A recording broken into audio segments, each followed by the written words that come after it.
ठंडी का मौसम आ रहा है, यानी सर्दियां आ रही हैं और आप भी क्या डर रहे हैं कि पिछले साल की तरह या पिछले कितने सालों की तरह इस बार भी आपको कोल्ड कफ होगा, बुखार होगा, फिर से बीमार पड़ेंगे, बहुत टाइम खराब हो जाएगा आपका। तो डरिए मत, हम हैं ना।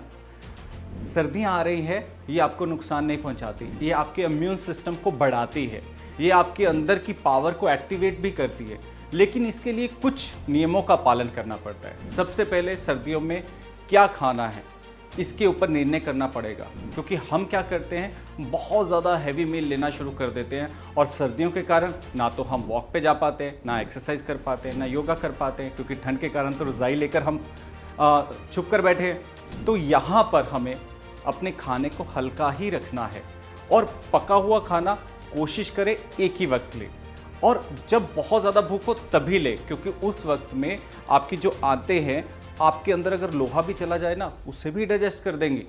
लेकिन हम लोग क्या करते हैं, बैठे हैं, कभी पकोड़े आ रहे हैं, कभी पूरी आ रही है, क्योंकि ठंड है, अच्छा लगता है ऐसा खाना, लेकिन ये कभी कभार के लिए तो अच्छा है, रोज़ रोज़ अच्छा नहीं है।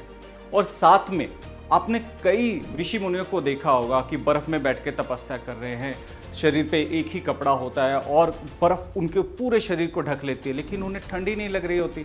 उसका रीज़न क्या है? उसका रीज़न है उनका सोलर चक्रा बहुत स्ट्रॉन्ग है। ये सोलर चक्रा हमारे नाभि से अंदाज़न 2 से 3 उंगली ऊपर होता है। अगर आपको कोल्ड कफ हो रहा है तो आपको यहाँ पर हीलिंग करना है। जैसे ही आप रेकी को कॉल करके यहाँ पर हाथ रख के हीलिंग करते हैं, अगर आप सिंबल के जानकार हैं तो सिंबल ड्रॉ करें, अगर रेकी लेवल 1 के जानकार है तो रेकी को कॉल करते ही हाथों को यहाँ पर रख लें। तो क्या होगा, आपका एनर्जी लेवल बैलेंस होना शुरू हो जाएगा, क्योंकि हमारी सारी एनर्जी हमारे सोलर चक्रा से होती है।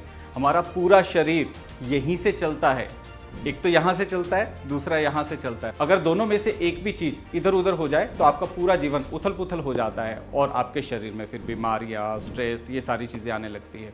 तो यहाँ पर हमें अपने सोलर चक्रा को हील करना है।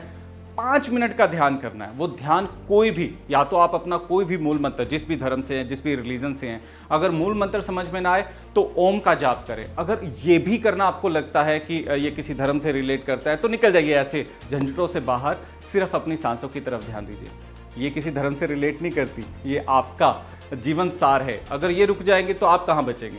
तो इसलिए सिर्फ सांसों पर ध्यान दीजिए, और जैसे ही आप ऐसा करना शुरू करेंगे, आपके बहुत सारे विचार शांत हो जाएंगे, आप बिल्कुल न्यूट्रल हो जाएंगे, जिसे शून्य की अवस्था भी कहा जाता है। लेकिन ये पहले दिन से नहीं आएगी, लगातार करने से आएगी। इससे क्या होगा, आपका शरीर रिलैक्स होगा और अपने आप को रिकवर करने के लिए फिर अंदर से फाइट करना शुरू करेगा, जिसे हम कहते हैं कि हमारा इम्यून सिस्टम पूरी तरह से एक्टिवेट होकर हमें ठीक करने में जुट जाएगा। बस इतना ही से तो करना है, सर्दियाँ मज़ेदार से निकलेंगी।